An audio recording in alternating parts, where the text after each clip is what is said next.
चलें जी आगे चलते हैं। एक्सरसाइज 1A ख़त्म हो गई, यानी चैप्टर नंबर 1 की पहली एक्सरसाइज। अब वो एक्सरसाइज पेज में जहाँ भी ख़त्म हुई आप उस पेज को छोड़ दें। ये जो मैं करवा रहा हूँ ये नया काम है, नई एक्सरसाइज का काम है, इसको आप नए पेज से शुरू करें, ठीक है। इसमें हम पढ़ेंगे कि हम सेट को 3 तरह लिख सकते हैं। वैसे ये 2 हम पढ़ चुके हैं, नाम हमें पता नहीं थे, लेकिन ये हमने एक्सरसाइज की, हम ये 2 पढ़ चुके हैं, पहले 2 वाले।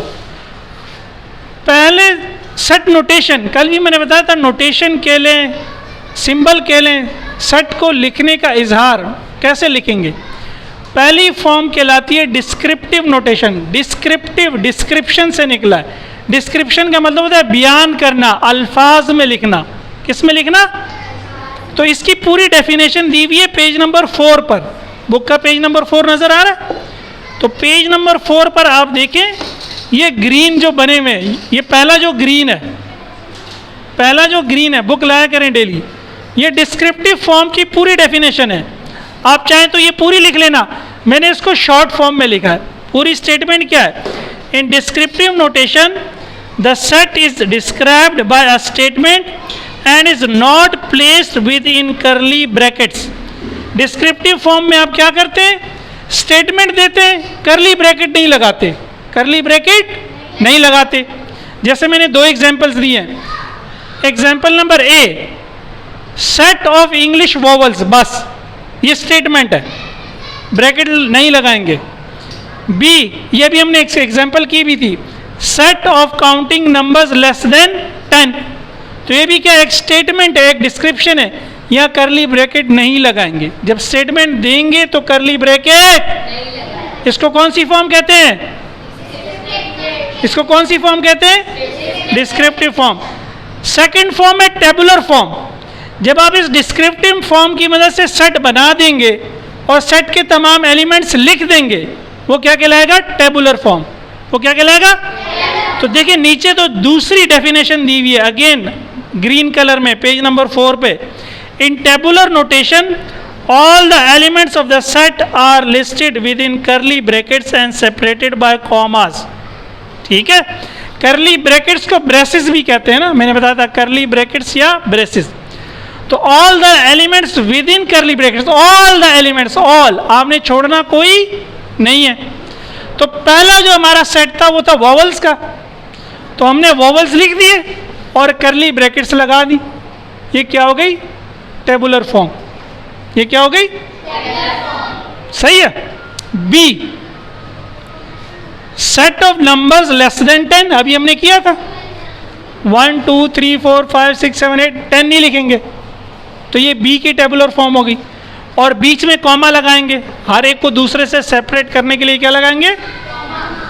तो टेबुलर फॉर्म है all the elements with in करली ब्रैकेट्स, और एलिमेंट्स का दरमियान कम। ये हमारे लिए नई चीज है, सेट बिल्डर नोटेशन।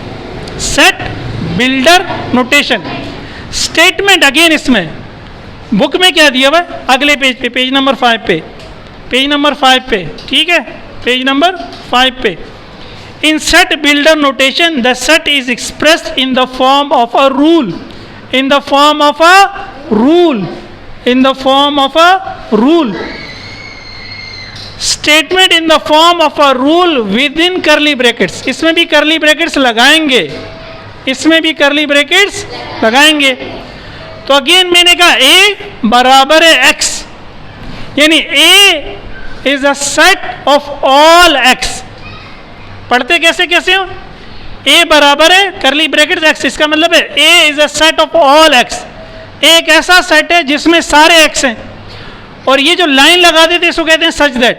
अब वो एक्स क्या है? X is a vowel. जो भी आप एक्स लिखेंगे वो क्या होना चाहिए? वॉवल। अगर एक्स की जगह ए लिखूंगा तो वो वॉवल है, एक्स की ए वॉवल नहीं है। एक्स की जगह ई लिखूंगा तो वो वॉवल है।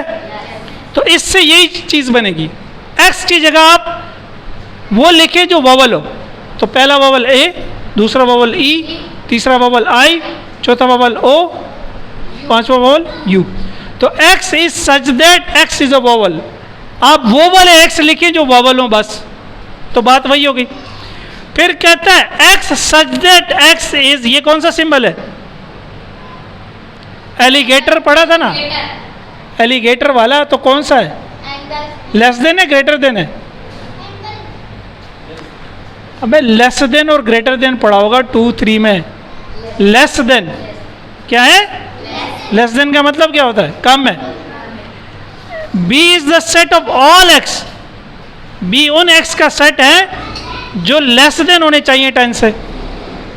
तो हमने एक्स की जगह नंबर्स लिखने हैं जो 10 से क्या होने चाहिए, तो यही चीज आ जाएगी। समझ रहे? दोबारा समझाता हूं। Set builder form, set builder form में हम करली ब्रैकेट लगाएंगे, लेकिन जो हमारा सेट है उसको एक रूल की शक्ल में लिखेंगे। वो हमेशा स्टार्ट, ये दो चीजें तो होंगी, एक्स और ये लाइन। ये लाइन को क्या पढ़ेंगे? Such that. फिर आगे एक्स भी होगा। अब आप उस एक्स को डिफाइन कर रहे हैं रूल की फॉर्म में। एक्स कैसा होना चाहिए? एक वॉवल होना चाहिए कि एक्स जो भी हो वो क्या हो? वॉवल हो। तो ये रूल बन गया।